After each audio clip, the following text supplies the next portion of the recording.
சகோதரிகளுக்கும் கிறிஸ்து இயேசுவின் நாமத்தினாலே என்னுடைய அன்பான வணக்கம். இப்படி வேதத்திலிருந்து எனக்கு பேச ஒரு வாய்ப்பு கொடுத்ததுக்கு கர்த்தருக்கும் சகோதரிகளுக்கும் நான் நன்றி சொல்றேன். உங்களுக்கே தெரியும், நான் வந்து தமிழ் கத்துக்கிட்டு தான் இருக்கேன். ஒரு ஸ்டூடெண்டா என்ன நினைச்சுக்கோங்க. அதனால நிறைய தப்பு வரலாம். ப்ரொனவுன்சியேஷன் ஒரு சில வேர்ட்ஸ் எல்லாம் வந்து நான் கத்துக்கணுன்றதுக்காக ப்ரொனவுன்சியேஷன் ரொம்ப கஷ்டமா பண்ணிட்டு இருந்தேன். ஆனா கிருபியா இருந்தாரு. ஆக்சுவலி இப்ப எழுதிட்டு இருக்கிறதெல்லாம் தமிழ் இங்கிலீஷ் சேர்ந்தா தங்கிலீஷ்னு எல்லாம் சொல்லுவாங்கல்ல, அதே மாதிரி தமிழ் மலையாளம் சேர்ந்து ஒரு தமிழாளம் அந்த மாதிரி ஒரு லாங்குவேஜ் தான் நான் எழுதி வச்சிருக்கேன். ஆனா முடிஞ்ச அளவுக்கு மேக்சிமம் தமிழ்ல பேசணும் அப்படின்னு தான் ஆசைப்படுறேன். தப்பெல்லாம் இருந்துச்சுன்னா நீங்க அட்ஜஸ்ட் பண்ணி புரிஞ்சுப்பீங்க அப்படின்னு நினைக்கிறேன். ஓகே, போஸ்டர்ல நீங்க போட்ட மாதிரி நான் பேச போற தலைப்பு என்னன்னா, bridging skills and spirituality in women. அதாவது பெண்களின் இதை நான் வந்து அப்படியே டிரான்ஸ்லேட் பண்ணதுல நிறைய டிரான்ஸ்லேஷன்ஸ் வந்தது. அதுல வந்து பெண்களின் திறன் மேம்பாடும் ஆவிக்குரிய வளர்ச்சியும் அப்படின்ற ஒரு தமிழ்ல ஒரு டிரான்ஸ்லேஷன் தான் பார்த்தேன். ஓகே, திறன்களையும் நம்மளோட ஆவிக்குரிய வாழ்க்கையையும் வந்து ஒன்றா இணைப்பது ஏன் இணைக்கணும், அதே மாதிரி எதுக்காக, எப்படி, அந்த மாதிரி நம்ம பார்க்க போறோம். இல்லைன்னா இதுக்கு ரெண்டுக்கும் இடையே நம்ம ஒரு ஸ்பிரிச்சுவாலிட்டிக்கும் நம்மளோட திறன்களுக்கும் இடையே ஒரு பாலத்தை அமைப்பது போல அது ரொம்ப ஒரு அவசியமான விஷயம் என்பது அப்படின்னு தான் இந்த தலைப்புடைய அர்த்தம். ஏன் அந்த ஒரு பாலத்தை அதாவது கனெக்ட் பண்ணிக்கணும், ஒரு பிரிட்ஜ் மாதிரி கனெக்ட் பண்ணிக்கணும் அப்படின்னா, அதாவது ஆவிக்குரிய காரியங்கள் மட்டும் நமக்குள்ள நிறைய இருந்தா போதாது. அது செயலாக்க நிறைய வந்து திறமைகள் தேவைப்படுது. அதே மாதிரி திறமைகள் மட்டும் நிறைய திறமைகள் இருந்தா மட்டும் போதாது. அதை சரியான வழியில் நடத்த ஆவிக்குரிய காரியங்களும் வந்து தேவைப்படுது அப்படின்னு தான் இதுக்கு அர்த்தம்.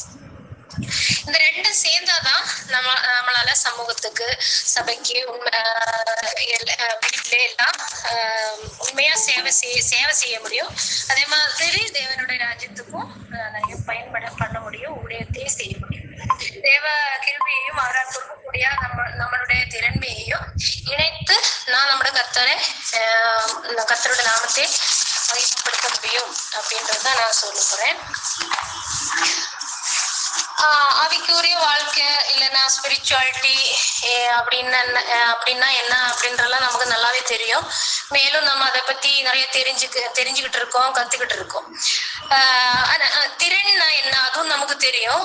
அது ஒரு டெஃபினிஷன் மாதிரி சொல்றோம் அப்படின்னா, திறன் என்பது ஒரு குறிப்பிட்ட வேலையை அல்லது செயலை மிக சரியாக, திறம்பட மற்றும் நேர்த்தியாக செய்து முடிக்கும் ஆற்றல் அல்லது திறமையை குறிக்கும்.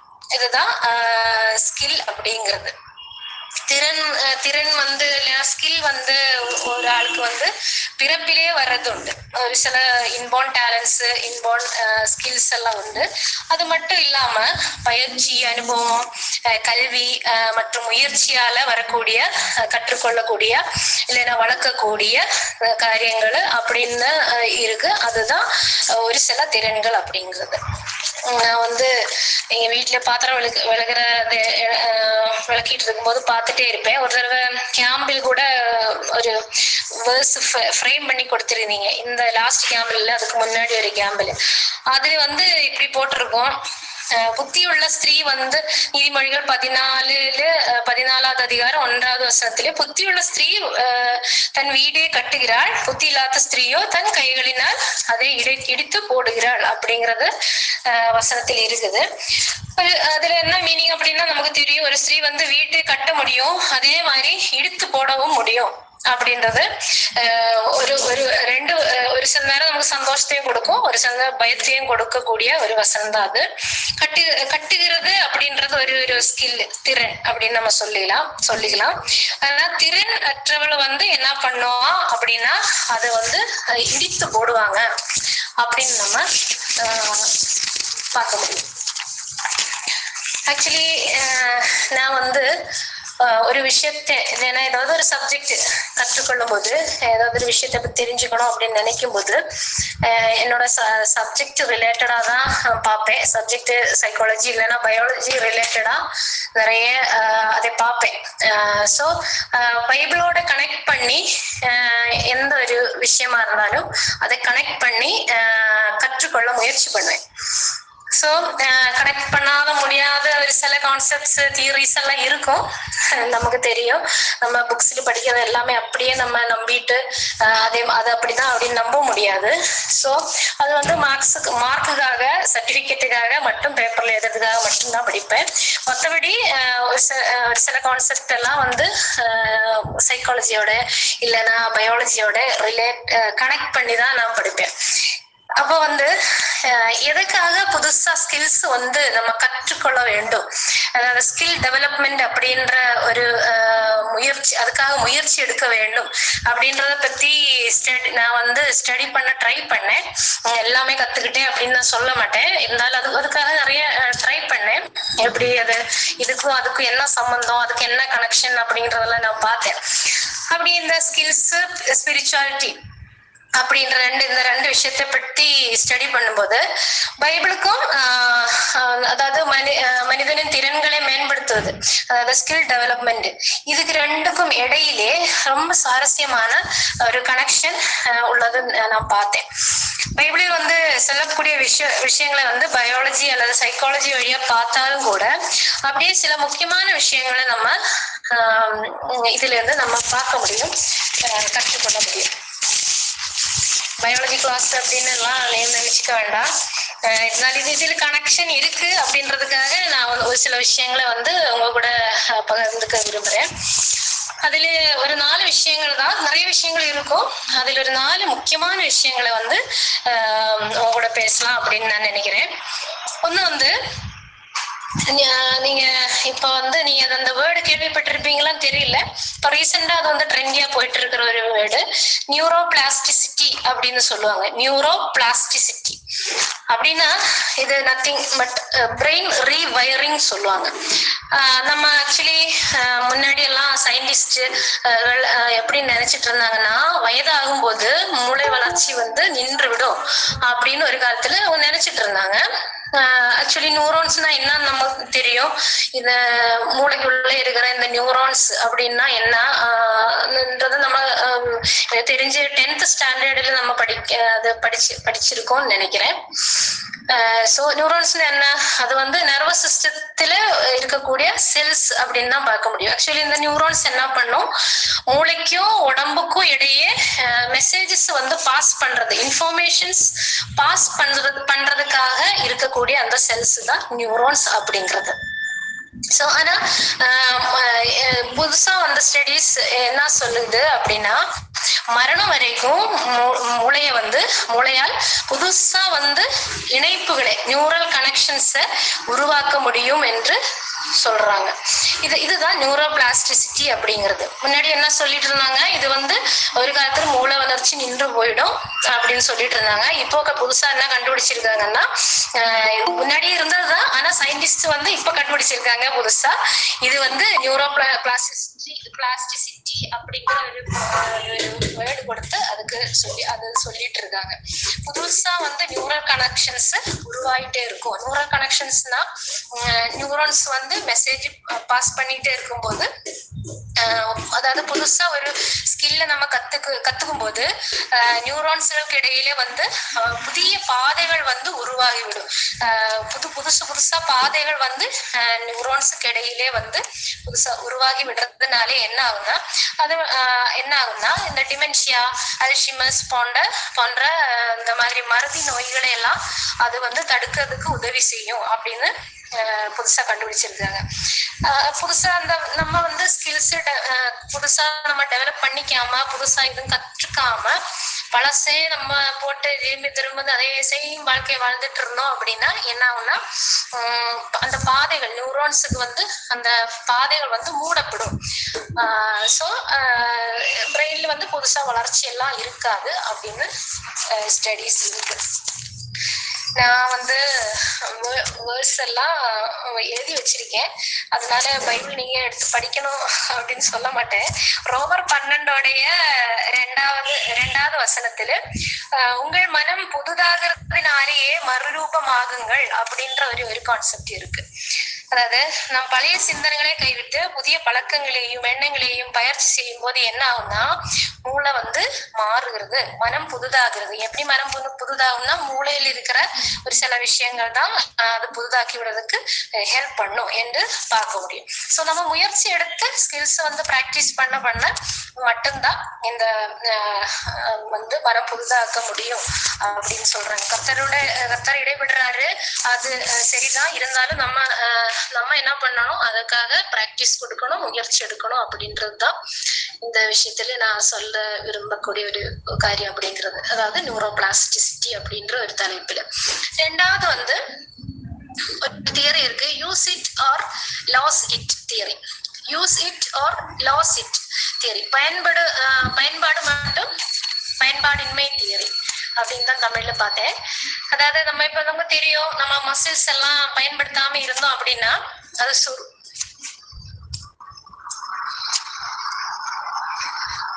மசில்ஸ வந்து நம்ம பாடி தசைகளை வந்து பயன்படுத்தாம இருந்தோம் அப்படின்னா அது வந்து சுருங்கி விடும், அது வந்து பவர் இல்லாம ஸ்ட்ரென்த்தா இல்லாம போயிடும் அப்படின்னு நமக்கு தெரியும். அட்ரோஃபி அப்படின்றது இது பயாலஜிக்கல சொல்லக்கூடிய வேர்டு. ஆக்சுவலி இதேதான் மூளைக்கும் நடக்கும் அப்படின்னு சொல்றாங்க. நம்ம பெற்றுக்கொண்ட ஒரு சில திறன்கள் இருக்கும் இல்லைங்களா, ஸ்கில்ஸ், அது வந்து பயிற்சி செய்யாம விட்டோம் அப்படின்னா அவ வந்து என்ன ஆகும்னா அது அழிந்து போகக்கூடியதா இருக்கும். அப்படின்னா பைபிள்லயே நம்ம இந்த மாதிரி ஒரு விஷயத்த நம்ம பார்க்க முடியும். மத்தேயு 25வது அதிகாரம் 29வது வசனத்துல நம்ம உவமை பார்க்கிறோம். தாளந்துகளோட உவமையை பாக்குறோம். அதுல என்ன இருக்கு அப்படின்னா நமக்கு தெரிஞ்ச விஷயம்தான், உள்ளவனோ அவனுக்கு கொடுக்கப்படும், இல்லாதவனோ அவனிடத்தில் உள்ளதும் கூட எடுத்து கொள்ளப்படும் அப்படின்னு பைபிள் சொல்லி இருக்கு. அந்த கான்டெக்ட் நமக்கு தெரியும். வந்து இவன் வந்து ரொம்ப சொம்பேத்தனமா கிடைச்ச அந்த தாரண்டே குழி தோண்டி புதைச்சு வச்சுட்டு அதுக்கப்புறம் கர்த்தர் திட்டுறதை நம்ம பார்க்க முடியும். அப்போ கடைசி அந்த ஒரு ஸ்டேட்மெண்ட், உள்ளவனோ அவனுக்கு கொடுக்கப்படும், இல்லாதவன் எவனோ அவனிடத்தில் உள்ளதும் கூட எடுத்துக்கொள்ளப்படும். இது வந்து இங்க இல்லாதவன் அப்படின்னு சொல்லியிருக்காங்க. கண்டிப்பா இந்த ஒரு மனிதன் வந்து திறன்கள் இல்லாதவன் அப்படின்னு, ஸ்கில்ஸ் சுத்தமா இல்லாதவன் அப்படின்னு நம்ம சொல்ல முடியாது. அது வந்து திறன்களை பயன்படுத்தாம இருந்தாங்க அப்படின்னு தான் நம்ம பார்க்க முடியும். இப்படி பயன்படுத்தாத திறன்கள் இருந்துச்சுன்னா என்ன ஆகும் அப்படின்னா மூளைக்கு என்ன ஆகும், அந்த தசைகள் விஷயத்துல இருந்தாலும் சரி, இந்த மாதிரி மூளை விஷயத்துல இருந்தாலும் சரி, சினாப்டிக் ப்ரூனிங் அப்படின்ற ஒரு விஷயம் நம்ம உடம்புல நடந்துட்டே இருக்கும். அதாவது என்னன்னா நம்ம பயன்படுத்தாத ஒரு சில நியூரானிக் இணைப்புகள் இருக்கும், நியூரானிக் கனெக்ஷன்ஸ் இருக்கும். அது வந்து பயன்படுத்தாம ரொம்ப நாளாக பயன்படுத்தாம இருக்க அது மூளை என்ன பண்ணும் அப்படின்னா அது தானாவே அழிந்து விடுமா. அதாவது கர்த்தர் வந்து நமக்கு ஒரு சில திறன்களையும் ஸ்கில்ஸையும் கொடுத்திருப்பாரு. நாம் அது வளர்த்து கொள்ளாம இருக்கிறோம் அப்படின்னா அது வந்து பயோகெமிக்கல் ரீதியாகவே என்ன ஆகும் அப்படின்னா அது அழிந்து விடும் அப்படின்னு பயாலஜி கூட நம்ம பாக்குறோம். நல்ல ஒரு உதாரணம் படிச்சுட்டு இருக்கும்போது டக்குன்னு என்னோட மைண்டுக்கு வந்து ஒரு உதாரணம் என்னுடைய அம்மா தான். அம்மா வந்து ஒரு ஆர்டிஸ்ட்னு சொல்லலாம். அவங்க எழுதுவாங்க நல்லா, ஸ்டோரி, நாவல் ஸ்டோரி, ஷார்ட் ஸ்டோரி, கவிதை, இந்த மாதிரி நிறைய எழுதுவாங்க. நல்லா ரீடிங் ஹேபிட் அவங்களுக்கு நிறைய இருந்துச்சு. அதே மாதிரி நல்லா பாட்டு பாடுவாங்க. அவங்க காலேஜ்ல எல்லாம் படிக்கும் போது நிறைய பிரைசஸ் எல்லாம் வாங்கியிருக்காங்க. அப்போ எல்லாம் அவங்க விசுவாசி கிடையாது. ரசிக்கப்படுறதுக்கு முன்னாடி நிறைய சினிமா படங்கள்லாம் நிறைய தெரிஞ்சு வச்சிருந்தாங்க, நல்லா பாடுவாங்க.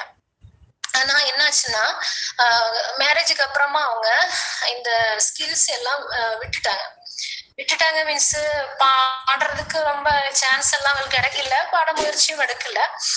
அப்புறம் ரீடிங் ஹேபிட் இல்லாம போச்சு, குறைஞ்சு போச்சு. இப்ப என்ன இப்ப வந்து நம்மளோட ஸ்பிரிச்சுவல் புக்ஸ் எல்லாம் நிறைய இருக்குல்ல, ஆர்டிகல்ஸ் எல்லாம் எழுதுறதுக்கெல்லாம் அவங்களுக்கு வாய்ப்பு கிடைக்குது. இருந்தாலும் அவங்களால எழுத வரல அப்படின்னு தான் சொல்றாங்க. பாட்டு பாடுறதுக்கு நம்ம நிறைய முயற்சி எடுக்கிறாங்க இப்போ. ஆனா வந்து என்ன சொல்றாங்க அப்படின்னா பாட முடியல, வாய்ஸ் வந்து அந்த டல்லா ஆயிடுச்சு, அந்த ஒரு கிளாரிட்டி போயிடுச்சு, நல்லா ஹை பிச்சில் எடுக்க முடியல. இந்த மாதிரி நிறைய விஷயங்கள் வந்து இதாயிடுச்சு. ஆக்சுவலி அவங்களுக்கு போனா நல்ல ஸ்கில் இருந்தது, அது வந்து பயன்படுத்தாம ரொம்ப வருஷமா அப்படி இருந்ததுனால இப்ப என்ன ஆச்சுன்னா அது பண்ண முடியல அப்படின்ற மாதிரி நம்மளும் கூட யோசிச்சு பார்ப்போம். இப்ப நம்ம கூட சொல்லுவோம்ல இல்லைங்களா, முன்னாடி எல்லாம் நான் அப்படி பண்ணிட்டு இருந்தேன், இப்படி பண்ணிட்டு இருந்தேன், நிறைய விஷயங்கள் அது செஞ்சு இது செஞ்சதெல்லாம் நம்ம சொல்லுவோம். நானும் கூட தான். அப்ப இப்ப ஏன் இல்ல அந்த மாதிரி விஷயங்கள், ஏன் இப்போ இல்ல, பண்ண முடியலையா, நம்ம பண்ண முயற்சி எடுக்கலையா, ஸ்கில்ஸ் வந்து டெவலப் பண்ணிக்கிறதுக்கு பண்ண முயற்சி எடுக்கலையா அப்படின்றத நம்ம யோசிச்சு பார்ப்போம். இல்லையா அது மூளை அது இயற்கையாகவே அழித்து விட்டதா அப்படின்றத கூட நம்ம யோசிச்சு பார்ப்போம். கத்தர் வந்து நமக்காக கொடுத்த திறன்கள் ஏதாச்சும் பயன்படுத்தாம அதை டெவலப் பண்ணிக்காம இருந்துட்டு இருக்கோமா அப்படின்றத நம்ம யோசிச்சு பார்ப்போம். அப்படி ஏதாவது இருந்துச்சு அப்படின்னா நிறைய முயற்சி பண்ணி பயிற்சி கொடுத்து அது புதுப்பிக்கிறதுக்கு பயன்படுத்துறதுக்கு நமக்கு இன்னும் வாய்ப்புகள் இருக்கு அப்படின்றது நம்ம புரிஞ்சுக்க முடியும். அடுத்தது வந்து ஃபைன் மோட்டார் ஸ்கில்ஸ். இதை நீங்க கேள்விப்பட்டிருப்பீங்க இந்த வேர்டு. உடலையும் கையையும் பயன்படுத்தி செய்யக்கூடிய திறன்களே வேதம் வந்து மிக உயர்வாக கருதுகிறது அப்படின்னு நம்ம பார்க்க முடியும். யாத்திராகமும் 35வது அதிகாரம் 31வது வசனத்துல வந்து நம்ம பசலேல பத்தி பாக்குறோம். பசலேல் வந்து ஆசரிப்பு கூடாரத்துக்கு வந்து வேலைக்காக வந்து அவரே என்ன அந்த வசனத்துல என்ன சொல்லியிருக்கு அப்படின்னா, அவனே தேவ ஆவியினாலும் ஞானத்தினாலும் புத்தியினாலும் அறிவினாலும் சகலவித வேலைகளை செய்யும் வித்தையினாலும் நிரப்பினார் அப்படின்றது அங்கே நம்ம பார்க்க முடியும். ஆவியினால் நிரப்பினார். அதே மாதிரி இந்த மாதிரி புத்தி அறிவு சகலவித வேலையை செய்யக்கூடிய வித்தை, இந்த மாதிரி எல்லா விஷயம் ஸ்கில்ஸ்னால கத்தர் வந்து நிரப்பி இருக்காரு அப்படின்னு நம்ம பார்க்க முடியும். நினைத்து பாருங்க, இந்த பசலேல வந்து ஆவியினால் நிறைத்த கத்தர் வந்து அவங்கள ஸ்கில்ஸையும் கொடுத்து அதனாலேயே நிறைத்தாரு அப்படின்னு நம்ம பார்க்க முடியும். இது ஆக்சுவலி இது என்ன வேலையா இருக்கும், கைகளால் செய்யப்படக்கூடிய ஒரு சில சிக்கலான வேலைகள் அப்படின்னு நம்ம வேணா சொல்லலாம். உதாரணமா ஸ்டிச்சிங் பண்றது, அந்த மாதிரி டிராயிங் பண்றது, கலரிங், டிராயிங், இந்த நம்ம உத்து பார்த்து ரொம்ப கவனத்தை செலுத்தி நம்ம கையையும் கண்ணையும் இந்த கோஆர்டினேட் பண்ணி செய்யக்கூடிய ஒரு சில வேலைகள் வந்து கிராஃப்ட் ஒர்க்ஸ், சின்ன சின்ன வேலைகள் எல்லாம், அந்த மாதிரி வேலைகள் எல்லாம் பண்ணும்போது மூளையில என்ன ஆகும்னா மோட்டார் கார்டெக்ஸ் செரிபல் ஆகக்கூடிய பகுதிகள் வந்து நல்லா ஸ்டிமுலேட் ஆகுமா. இது வந்து ஹேண்ட் கைக்கும் கண்ணுக்கும் இருக்கிற அந்த கோஆர்டினேஷன் வந்து இன்னும் அதிகரிக்கிறதுக்கு மட்டும் இல்லாம என்ன ஆகும்னா மூளையில சிந்தனை திறமையையும் வந்து இம்ப்ரூவ் பண்றதுக்கு இது உதவி செய்யும் அப்படின்னு தான் பயாலஜியில சொல்லுது. நம்மளும் கூட இந்த மாதிரி திறமைகள் எல்லாம், இந்த மாதிரி ஃபைன் மோட்டார் ஸ்கில்ஸ், இதை வந்து நம்ம கற்றுப்போம், பயன்படுத்தும். கத்துறதுக்காக நம்ம என்ன பயன்படுத்த முடியுமோ அதெல்லாம் நம்ம பயன்படுத்துறதுக்கு நமக்கு வாய்ப்பு இருக்கு. எனக்கு என்னால தெரியாது. நம்ம சின்ன வயசுலாம் நம்ம ரொம்ப கியூரியஸா இந்த மாதிரி விஷயங்கள் எல்லாம் பண்றதுக்கு ரொம்ப மைன்யூட்டா உட்கார்ந்து ஒரு இடத்துல உட்கார்ந்து நம்மளும் இந்த மாதிரி எல்லாம் பண்ணியிருக்கோம் சின்ன வயசுல, இல்லைன்னா ஒரு ஏஜ் வரைக்கும் நம்ம பண்ணியிருக்கோம். இப்ப நம்ம அதுல எல்லாம் வந்து ரொம்ப கவனம் செலுத்துறது இல்லை அப்படின்னு தான் சொல்ல முடியும். சில நம்ம என்ன சொல்லுவோம் அப்படின்னா, நானும் இல்லை, அறிவில்லை, அந்த ஒரு ஸ்கில் எனக்கு இல்லை, திறன் இல்லை அப்படின்னு எல்லாம் சொல்லி நம்ம சொல்லிட்டு இருக்கோம். ஆனா உண்மையிலே அதை பத்தி எல்லாம் ரொம்ப கவலைப்படாம என்ன பண்ண முடியும், பரிசுத்த ஆவியையும் ஞானத்தையும் இந்த மாதிரி புத்தியை அறிவையும் ஸ்கில்லையும் எல்லாம் கொடுக்கக்கூடிய கர்த்தர்கிட்ட நம்ம கேட்டு இந்த மாதிரி ஸ்கில்ஸ் நம்ம டெவலப் பண்ணிக்கிறதுக்கு முயற்சி எடுப்போம். கடைசியாக 4வதாக ஹாப்பி ஹார்மோன்ஸ் அப்படின்ற ஒரு விஷயம், மகிழ்ச்சி உள்ள இதயம் அப்படின்னு நம்ம கேட்கும் போதே நம்ம ஒரு வேர்ஸ் நமக்கு ஞாபகத்துக்கு வரும். மகிழ்ச்சி வந்து உள்ள ஹிருதயம் வந்து மலையாளத்திலும் சந்தோஷமுள்ள ஹிருதயம் ஔஷதமாகுന്നു அப்படின்னு சொல்லுவாங்க. மகிழ்ச்சி உள்ள இதயம் வந்து மெடிசின் மாதிரி அப்படின்னு சொல்லுவாங்க. எப்போ பார்த்தாலும் ரொம்ப மகிழ்ச்சியால நம்ம இருந்துட்டு இருக்க முடியாதுதான். நம்மளோட வாழ்க்கை சூழ்நிலை சிச்சுவேஷன்ஸ் எல்லாம் வரும்போது எப்ப பார்த்தாலும் ஹாப்பியா எல்லாம் இருக்க முடியாது. ஆனா ஹாப்பியா இருக்கிறதுக்கு கர்த்தர் வந்து கொடுத்திருக்கிற ஒரு சில விஷயங்களை நம்ம வந்து அது பின்பற்றும் போது இல்ல அது பயன்படுத்தும் போது மகிழ்ச்சியா இருக்க முடியும் அப்படின்னு தான் சொல்லி இருக்குது. எனக்கு ஹாப்பி ஹார்மோன்ஸ் அந்த ஒரு டாபிக் ரொம்ப பிடிக்கும். ஏன்னா அதை பத்தி நான் நிறைய படிச்சுட்டே இருப்பேன். அதாவது ஒரு திறனை வந்து நம்ம ஏதாவது ஒரு ஸ்கில்ஸ் புதுசா ஏதாவது கத்துக்கிட்டு அதில் வந்து வெற்றி அடையும் போது உடலில் வந்து நிறைய மாற்றங்கள் ஏற்படுது அப்படின்னு பயாலஜிக்கல் ரீதியா சொல்றாங்க. மூளை வந்து என்ன ஆகும்னா அதுல ஒரு மகிழ்ச்சி ஹார்மோன் தான் டோபமைன் அப்படிங்கிறது. அது வந்து மகிழ்ச்சி தரும் ஹார்மோன், ஹாப்பி ஹார்மோன் சொல்லுவாங்க. அது வந்து உற்பத்தி செய்கிறது. அது ஹாப்பி ஹார்மோன்ஸ் வந்து இந்த உற்பத்தி ஆகிறது மட்டும் இல்லாம மேலும் விஷயங்களை நம்ம கற்றுக்கிறதுக்கு ரொம்ப உற்சாகத்தையும் ஊக்கத்தையும் அது கொடுக்கும் அப்படின்னு தான் நம்ம பார்க்க முடியும். இது வந்து நமக்கு தெரிஞ்ச ஒரு விஷயம் தான் கார்டிசால் அப்படின்ற ஒரு ஸ்ட்ரெஸ் ஹார்மோன். எந்த போய் டாக்டர்கிட்ட போனாலும் ஸ்ட்ரெஸ் இருக்கா அப்படின்னு தான் கேட்பாங்க. ஸோ ஸ்ட்ரெஸ் அப்படின்னு ஒரு விஷயம் வர்றதுக்காக மெயின் காரணம் வந்து இந்த கார்டிசால் அப்படின்ற ஹார்மோன் வந்து உடம்புல சுரக்குது அப்படின்றதுனாலதான். ஸோ இந்த புதிய திறன்களை நம்ம புதிய ஸ்கில்ஸ எல்லாம் கற்றுக்கும் போது உடலிலே வந்து மன அழுத்தத்தை உருவாக்கக்கூடிய இந்த கார்டிசால் ஹார்மோன்ஸ் வந்து அளவையும் அது குறைக்கும் அப்படின்னு சொல்றாங்க. மார்க் 6வது அதிகாரம் 31வது வசனத்திலே இயேசு வந்து சீஷர்களிடத்திலே அவங்கள்ட்ட என்ன சொல்றாங்க அப்படின்னா, தனியா போய் வனாந்தரமா இருந்து கொஞ்சம் இளைப்பாருங்கள் அப்படின்னு கர்த்தரே வந்து சீஷர்கள்ட்ட சொல்றாங்க. அப்ப என்ன ஒரு சில பிடித்த விஷயங்களை இல்ல பொழுதுபோக்கு அந்த மாதிரி விஷயங்கள் எல்லாம் ஈடுபடும் போது உடல் வந்து கொஞ்சம் ரிலாக்ஸ் ஆயிடுமா. அப்போ நமக்கு தெரியும், நமக்கு பிடிச்ச விஷயங்கள் பண்ணும்போது கொஞ்சம் ரிலாக்ஸா இருக்கும், நமக்கு ரொம்ப பிடிக்கும், இன்னமும் ஒரு சந்தோஷம் ஒரு சாட்டிஸ்பாக்சன் தான் கிடைக்குது. இது ஆக்சுவலி பயாலஜிக்கலா என்ன நடக்குதுன்னா, இந்த மாதிரி கார்டிசால் ஹார்மோன்ஸ் வந்து ரெடியூஸ் ஆக, டோபமைன் ஹார்மோன் வந்து இன்னும் கொஞ்சம் ப்ரொடியூஸ் ஆக இது உதவி செய்யும். ஸோ ரிலாக்ஸ் ஆகும்போது என்ன ஆகும்னா கார்டிசால் அளவு வந்து குறைந்து ஸ்ட்ரெஸ் அது குறைக்கிறதுக்கு உதவி செய்யும்.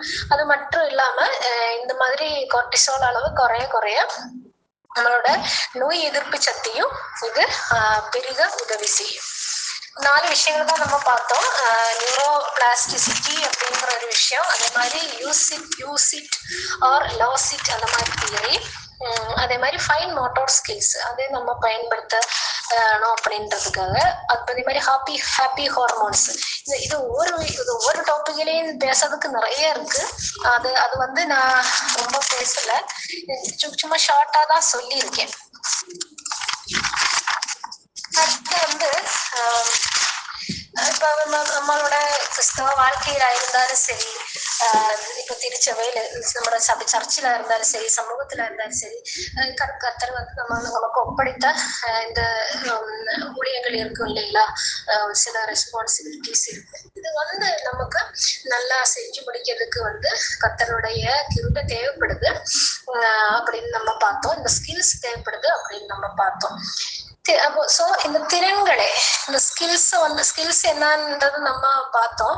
ஸோ இந்த ஸ்கில்ஸ் வந்து நிறைய விதமா இதை வந்து பிரிச்சிருக்காங்க. இருந்தாலும் முக்கியமா 2 விதமா இது 2 வகைகளா இது பிரிச்சிருக்காங்க. ஒண்ணு வந்து சாஃப்ட் ஸ்கில்ஸ், மென் திறன்கள் அப்படின்னு தமிழ்ல சொல்லுவாங்க. 2வது வந்து ஹார்ட் ஸ்கில்ஸ், கடின திறன்கள் அப்படின்னு. சாஃப்ட் ஸ்கில்ஸ் அல்லது மென் திறன்கள், ஹார்ட் ஸ்கில்ஸ் அல்லது கடின திறன்கள் அப்படின்னு சொல்லிட்டு. ஸோ இந்த சாஃப்ட் ஸ்கில்ஸ் என்ன அப்படின்னா, ஒரு நபரின் நடத்தை, ஆளுமை மற்றும் அவர்களுடைய பழகும் திறன். இது இதுதான் சாஃப்ட் ஸ்கில்ஸ் அப்படிங்கிறது. சாஃப்ட் ஸ்கில்ஸ் நமக்கு எப்ப தேவைப்படும் அப்படின்னா, இந்த குடும்ப வாழ்க்கையில அவங்கள வந்து அன்பா வைத்திருக்க, பிள்ளைகளை தேவபயத்தில் வளர்க்கறதுக்கு, சபையில வந்து அன்போட செயல்படுறதுக்கு நமக்கு சாஃப்ட் ஸ்கில்ஸ் தான் தேவைப்படுது. நிறைய ஸ்கில்ஸ் இருக்கு.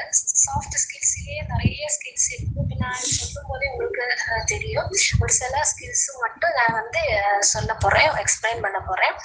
ரொம்ப எக்ஸ்பிளைன் பண்ணல, இருந்தாலும் சும்மா உங்களுக்கு தெரிஞ்சுக்கணுன்றதுக்காக நான் சொல்றேன்.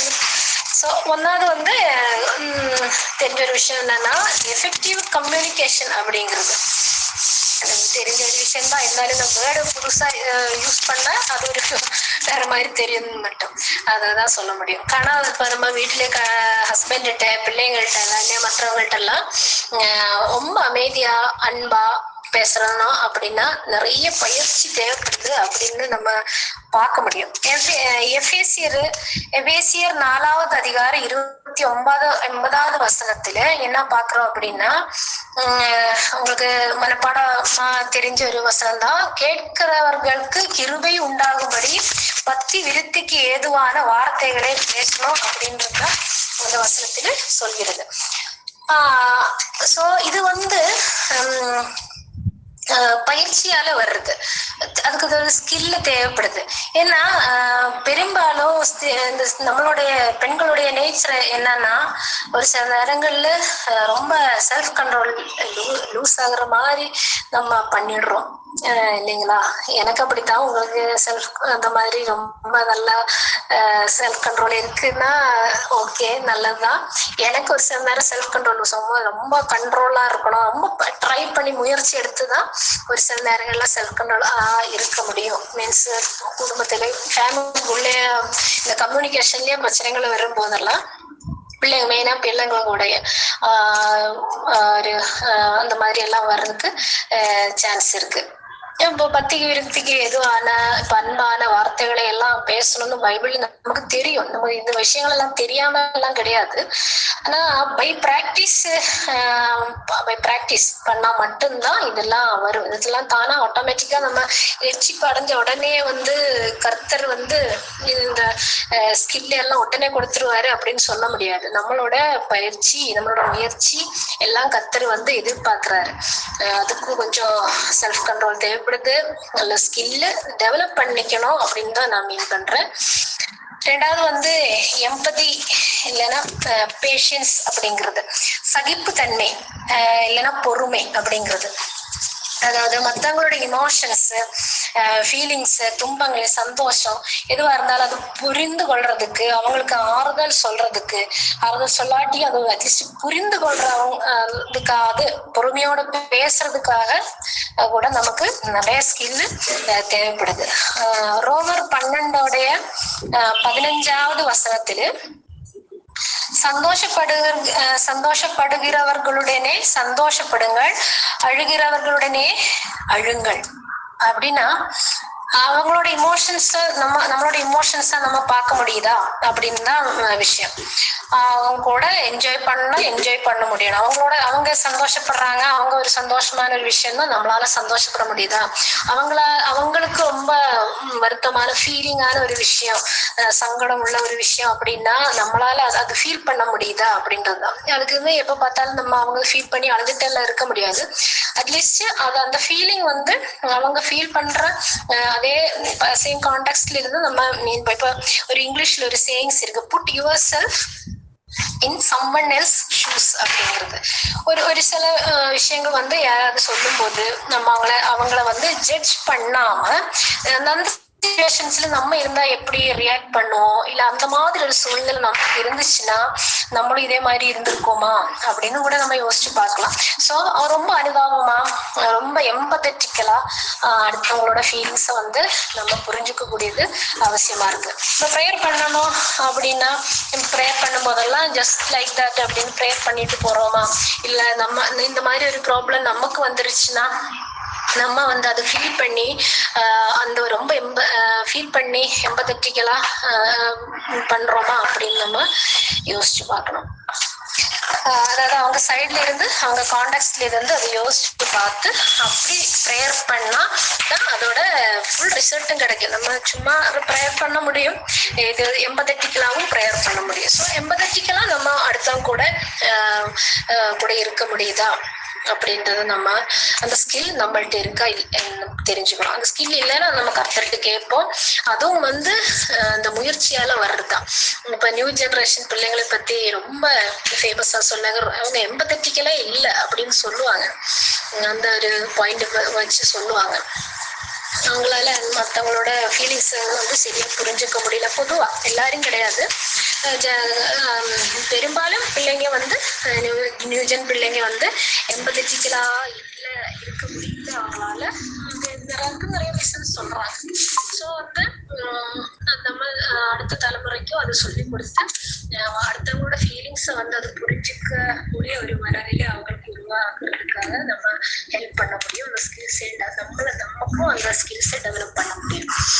அடுத்து ஒரு கான்ஃப்ளிக்ட் ரெசல்யூஷன் அப்படின்றது. கான்ஃப்ளிக்ட் ரெசல்யூஷன் குடும்பத்திலே இல்லைன்னா மற்றவங்க கூட ரொம்ப மிஸ் அண்டர்ஸ்டாண்டிங் நமக்கு வரலாம். ஃபேமிலிக்குள்ளே வரலாம், ஃபேமிலிக்கு வெளியே வரலாம், சபையில வரலாம், அக்கம் பக்கத்துலாம் கூட வரலாம். நிறைய மிஸ் அண்டர்ஸ்டாண்டிங்ஸ் நமக்கு வரலாம். அது எப்படி நம்ம சரியான முறையில கையாளுறோமா, அமைதியா சமரசம் பண்றோமா, அதுக்கு எல்லாம் நமக்கு நிறைய ஸ்கில்ஸ் தேவைப்படுது. நம்ம தாவீது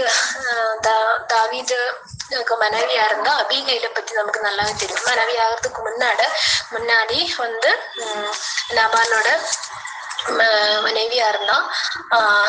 ஆக்சுவலி அபிகைல ரொம்ப ஸ்கில்டு ஆன ஒரு புத்திசாலியான ஒரு பொண்ணு நம்ம சொல்லிக்கலாம். இருந்தாலும் எவ்வளவு ஸ்கில்ஸ் அவங்களுக்குள்ள இருந்தது அப்படின்னு நம்ம யோசிச்சு பார்த்தோம் அப்படின்னா நிறைய ஸ்கில்ஸ் இருந்தது. நல்ல கம்யூனிகேஷன் ஸ்கில் இருந்தது. எப்படி பேசணும், தாவீத மனதை கூல் பண்ற அளவுக்கு அபிகைல் பேசினாங்க. நல்ல கம்யூனிகேஷன், எஃபெக்டிவான கம்யூனிகேஷன் ஸ்கில் இருந்துச்சு. அதே மாதிரி கிரியேட்டிவா திங்க் பண்ணாங்க. என்னென்ன பண்ணணும், ப்ராப்ளம் சால்விங் ஸ்கில் இருந்துச்சு, டிசிஷன் மேக்கிங் ஒரு நல்ல ஸ்கில் இருந்துச்சு. இந்த மாதிரி கரெக்டா நேரத்துல அபிகைலோட ஸ்தானத்துல நம்ம இருந்து யோசிச்சு பார்த்தோம் அப்படின்னா ஏதாவது ஒரு பிரச்சனை வரும்போது ரொம்ப பதட்டமாயி என்ன பண்ணணும், ஐயோ என்ன பண்றது அப்படின்னு ரொம்ப டென்ஷன் ஆகி இருக்கிற பிரச்சனையை அதிகரித்து விடுறதுக்கு அது வாய்ப்பு உண்டு. ஸோ நிதானமாய் இருந்து கான்ஃபிளிக்ட் ரெசல்யூஷன் பண்றதுக்கு நமக்கு நிறைய ஸ்கில்ஸ் தேவைப்படுது. அதே மாதிரி டைம் மேனேஜ்மெண்ட் அப்படிங்கிறது. எபேசியர் 5வது அதிகாரம் 16வது வசனத்துல நாட்கள் பொல்லாதவைகளா ஆனதால் காலத்தை பிரயோஜனப்படுத்திக் கொள்ளுங்கள் அப்படின்னு வசனத்துல சொல்லி இருக்கு. நம்ம ரொம்ப பிஸியா இருக்கோம். தனிப்பட்ட ஜெபம் பண்ணணும், ஃபேமிலி ப்ரேயர் பண்ணணும், குடும்ப காரியங்கள் பண்ணணும், இந்த மாதிரி மீட்டிங்ஸ் அரேஞ்ச் பண்ணணும், அதுல பேசணும், வேலை இருக்கு, வீட்டுக்குள்ளே வேலை இருக்கு, சபை இருக்கு, ஊழியம் இருக்கு. இந்த மாதிரி நிறைய மல்டி ஒர்க்ஸ் நம்ம பண்ணிட்டு தான் இருக்கோம். அதனாலே நம்ம என்ன பண்ணுவோம், ரொம்ப பிஸியா நம்ம வாழ்ந்துட்டு இருக்கோம். ஆக்சுவலி 24 மணி நேரம் கர்த்தர் எல்லாருக்குமே கொடுத்திருக்காரு. ஒரு சிலருக்கு 24 மணி நேரம் கம்மியா கொடுத்திருக்காரு, ஒரு சிலருக்கு கூட கொடுத்திருக்காரு. அப்படின்னு எல்லாம் கிடையாது. கரெக்டா 24 மணி நேரம் தான் கர்த்தர் கொடுத்திருக்காரு. அந்த நேரத்தை ஒவ்வொரு வினாடியும் நம்ம எப்படி பயன்படுத்திட்டு இருக்கோம் அப்படின்றதுதான் விஷயமே. நம்ம ஒரு சிலங்களை பார்க்க முடியும், இப்படி நேரம் இல்லைன்னு சொல்லிட்டே இருப்பாங்க. ரொம்ப பிஸியா ஐயோ அதுக்கு நேரம் இல்லை, இதுக்கு நேரம் இல்லைன்னு சொல்லிட்டே இருப்பாங்க. ஆக்சுவலி இல்ல, நம்ம பிஸியாவே இருப்போம். எப்பயாவது பிஸியா இருக்கே இல்ல அப்படின்னு சொல்றத பத்தி நான் சொல்லல. ஆனா எதுக்கு எடுத்தாலும் நான் பிஸியா இருக்கேன்னு சொல்லிட்டு இருக்கிறவங்க பத்தி நம்ம நல்லா கவனிச்சு பார்த்தோம் அப்படின்னா அவங்களுக்கு உண்மையிலே நல்ல டைம் மேனேஜ்மெண்ட் இருக்காது. டைம் மேனேஜ்மெண்ட் மட்டும் இல்ல, அவங்களுக்கு வாழ்க்கையில டிசிப்ளினும் இருந்திருக்காது. அதனாலதான் அப்படி பேசிட்டு இருக்கிறது பார்க்க முடியும். இது ஒரு சில நேரம் நம்மளும் அப்படி இருக்கோமா அப்படின்னு நம்ம யோசிக்க முடியும். கரெக்டா எஃபெக்டிவா கரெக்டா நமக்காக கொடுத்திருக்கிற டைமை நம்ம பயன்படுத்துறோமா, டைம் கண்டிப்பா டைம் மேனேஜ்மெண்ட் வந்து குறையுது அப்படின்னா நம்ம வாழ்க்கையில டிசிப்ளினும் குறையும். வந்து மெயினா எங்க அடிப்படும் அப்படின்னா கத்தரோட நேரத்தை செலவிடுறதுக்கு நேரத்தை செலவிடுவோம். நிம்மதியா ஃப்ரூட்ஃபுல்லா யூஸ்ஃபுல்லா வந்து கர்த்தர் கூடயே நேரத்தை செலவிடுறதுக்கு நமக்கு டைம் இருக்கா அப்படின்றத முக்கியமா பார்க்கணும். அதே மாதிரி ஒதுக்க முடியுதா அப்படின்னு, அதே மாதிரி மற்ற விஷயங்களுக்கும் பிளான் பண்ண முடியுதா, டு டூ லிஸ்ட் எல்லாம் எழுதி வச்சு நேரத்தை பயன்படுத்துறது எல்லாம் நமக்கு ரொம்ப உற்சாகத்தை கொடுக்கும். நம்ம முதல் நாள்லயே அதெல்லாம் எழுதி வச்சு நான் பண்ணிட்டு இருக்கிறது தான் நீங்கள்லாம் பண்ணிட்டு இருக்கீங்கன்னு நினைக்கிறேன். சும்மா சொல்றேன், அந்த மாதிரி எல்லாம் பண்ணா இந்த ஸ்கில்ஸை வந்து நம்ம டெவலப் பண்ணிக்கலாம் அப்படின்னு. ஒன்று எதுவுமே செய்யாம இருந்துட்டு நேரம் பத்தல, நேரம் சரியா கிடைக்கல அப்படின்னு சொல்லாம என்ன பண்ணலாம் அப்படின்னு யோசிச்சு நம்ம பண்ணுவோம்.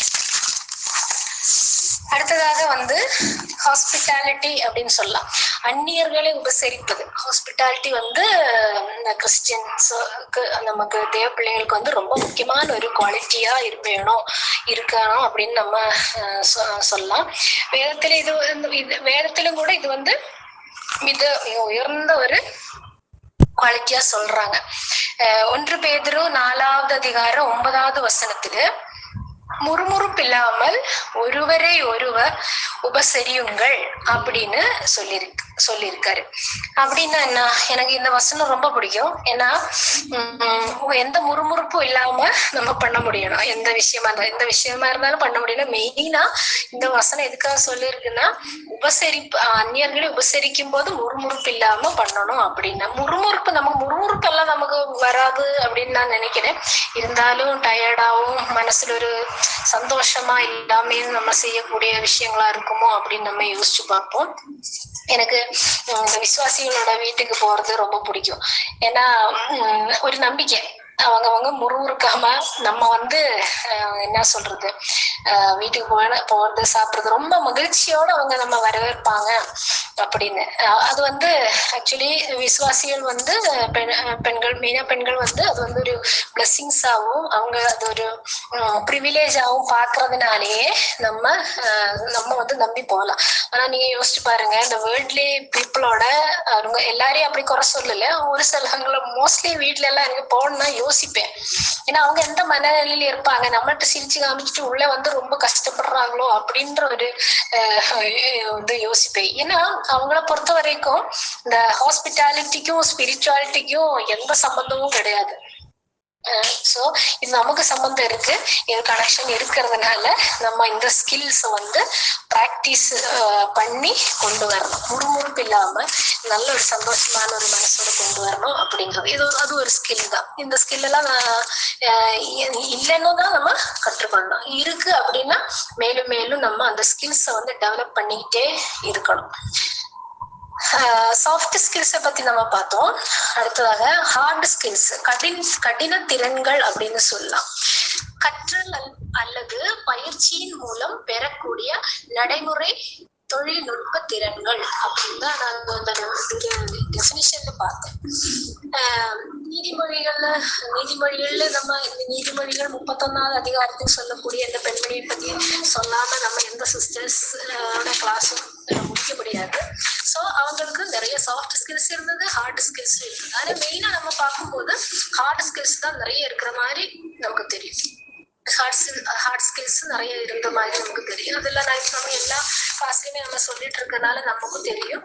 ஸோ அது நானே எக்ஸ்பிளைன் பண்ணல.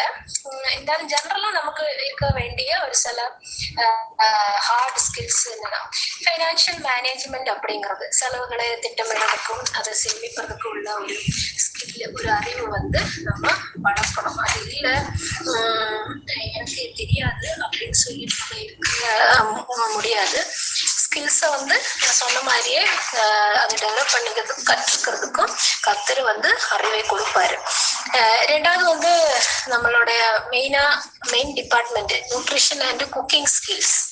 இது வந்து நம்ம கண்டிப்பாக நம்ம டெவலப் பண்ணிக்கணும். அந்த சத்தான ருசியான உணவை வந்து நம்ம தயாரிப்பது நம்ம அதை பண்ணிட்டு தான் இருக்கோம். ஃபேமிலிக்காக ஹெல்த்தியா நம்ம சமைக்கிறோம். மேக்சிமம் வீட்டுல என்ன இருக்கும் இருக்கிறத வச்சு மேக்சிமம் ஹெல்த்தியா தான் நம்ம சமைச்சிட்டு இருக்கோம். இருந்தாலும் நம்மளோட ஸ்கில்ஸ் வந்து அதை டெவலப் பண்ணிக்கிறதுக்காக நம்ம என்ன பண்ணலாம், புதுசா வந்து டிஷ்ஷஸ் எல்லாம் ட்ரை பண்ணலாம். அந்த காலத்துல வந்து யார்கிட்டயாவது கேட்கணும் இந்த ரெசிபி எப்படி அப்படின்றதெல்லாம். இப்ப அதெல்லாம் தேவையில்லை. யூடியூப்ல எல்லாம் நிறைய அவைலபிளா இருக்கு. நம்ம இருக்கிற அந்த பொருள் வச்சு எப்படி டிஃப்ரெண்டா பண்ணலாம் அப்படின்னு ஒரு தடவை ட்ரை பண்ணலாம். அது எப்பவுமே புதுசு புதுசா பண்ணிட்டு இருக்கணும்னு சொல்லல. அட்லீஸ்ட் ஒரு வாரத்துக்கு ஒரு தடவையாவது புதுசா ஒரு டிஷ் ட்ரை பண்ண அது வந்து நம்ம வந்து நமக்கு சந்தோஷத்தை கொடுக்கும். அதுல புதுசா ஒரு ரெசிபி நம்ம கற்றுக்கிட்டு அது பண்ணும்போது ஒரு ஒரு ஸ்கில் அது டெவலப் ஆகுது. ஆக்சுவலி அதுவும் வந்து நமக்கு சந்தோஷத்தை கொடுக்குது. ஒரு ஸ்கில் வந்து டெவலப் பண்ணிக்கிறதுக்கு ஒரு வாய்ப்பு தான். சொன்ன மாதிரி நம்ம எல்லாரும் அதை பிடிச்சு பண்ண மாட்டாங்க. பிடிச்சு பண்றவங்களுக்கு அது வந்து கரெக்டா தான் இருக்கும்.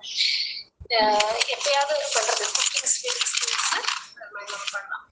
அதே மாதிரி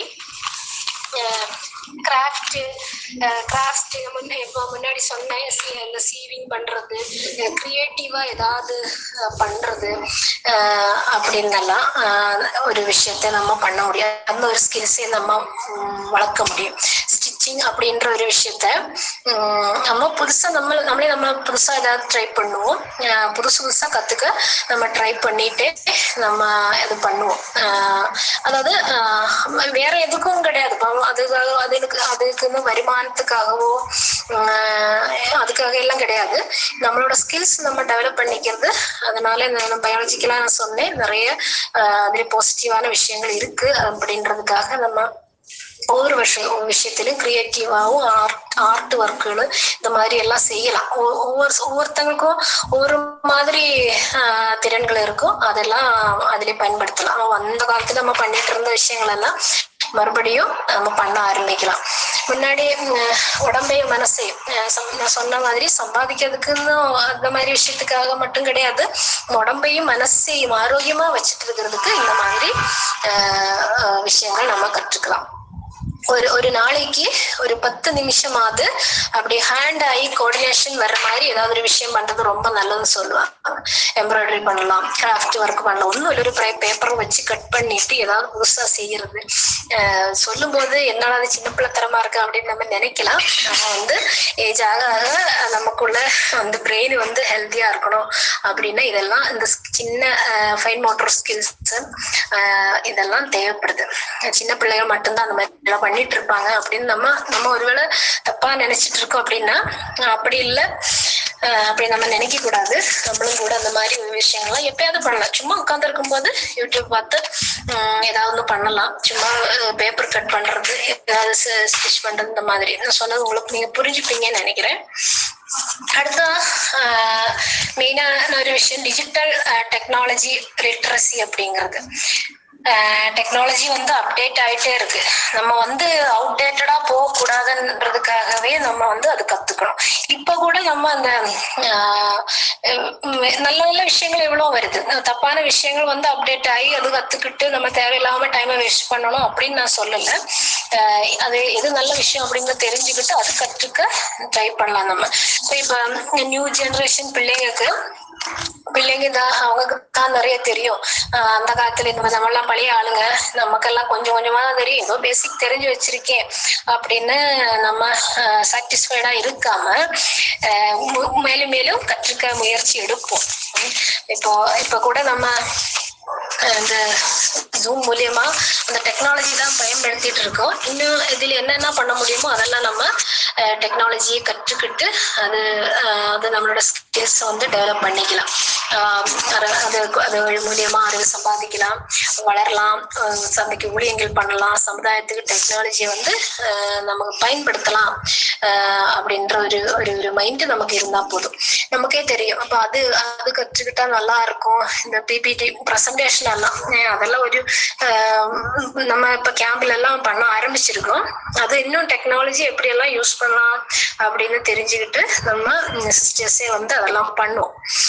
இப்ப கூட யூஸ் பண்ணிட்டு இருக்கிற மாதிரி தான். இப்போ எனக்கும் நான் வந்து டெக்னாலஜில ரொம்ப அப்டேட்டடா இருக்கேன் அப்படின்றதுக்காக சொல்லலை, நான் எனக்கும் சேர்த்துதான் இதெல்லாம் சொல்லிட்டு இருக்கேன். ஓகே, இப்ப நம்மளோட இவ்வளவுதான் நான் சொல்லணும் அப்படின்னு நினைச்ச விஷயங்கள். நம்மளோட மூளையை வந்து என்ன பார்த்தோம் அப்படின்னா, இப்ப மூளையை வந்து இந்த வடிவமைப்பு அந்த மாதிரி வச்சிருக்கிறதே எப்போதும் வந்து புதிய விஷயங்களை கற்றுக்கொண்டு நல்லா சுறுசுறுப்பா இருக்கணும் அப்படின்னு தான் கர்த்தருடைய சித்தம். நம்ம எதுவுமே டயர்டா முடியல, அவ்வளவுதான், இனிமே என்னால ஒன்றும் பண்ண முடியாது, ஏதோ இது வரைக்கும் பண்ணிட்டு இருந்தது அப்படியே கண்டினியூ பண்ணிட்டு போறேன் அப்படின்னு மட்டும் கர்த்தர் வந்து எதிர்பார்க்கல. நிறைய விஷயங்கள் நம்மள்ட்ட இருந்து எதிர்பார்க்கிறாரு. ஏஜ் ஆயிடுச்சு, இனிமே என்ன கத்துக்கிறதுன்னு நினைச்சுக்கிட்டு புதிய திறன்களையும் கற்பனை நிப்பாட்டணும் அப்படின்னா என்ன ஆகும்னா, மூளையில இருக்க நம்ம கத்துக்கிட்ட மாதிரி மூளையில இருக்கக்கூடிய நியூரான்ஸ் வந்து அழிந்து போக ஆரம்பிச்சிடும்.